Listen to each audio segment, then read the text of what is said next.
Let them celebrate Tipu Jayanthi, Osama bin Laden's birth anniversary, and Pakistan's Independence Day. With these words, leader of opposition R. Ashoka responded sharply to a move by Congress MLA Kashap Panawar, who has sought the revival of state-sponsored Tipu Jayanthi in the Karnataka Assembly. Kashap Panawar has moved a calling attention motion urging the government to officially celebrate Tipu Sultan's birth anniversary again. Tipu Jayanthi was first initiated during Siddaramaia's earlier tenure, but after widespread protests, including the Kodagu violence where a man was killed in police firing, the event was made low-key and eventually halted. Now the Hungund MLA has reopened the debate.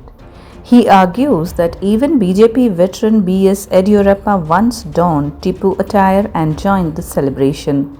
They celebrated it when they needed it, now they don't want it, Kashap Panawar said.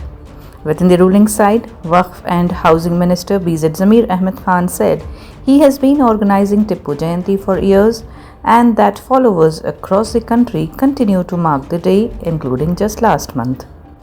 Opposition groups in Kodagu continue to oppose the celebration with claims that Tipu killed thousands of Kodavas, while the Mandayam Iyengars recall the alleged massacre of their community.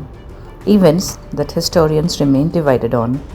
As the Assembly prepares to discuss Kashap Panawar's proposal, the long-standing Tipu Jayanti debate has resurfaced, sharp, emotional, and politically charged as ever.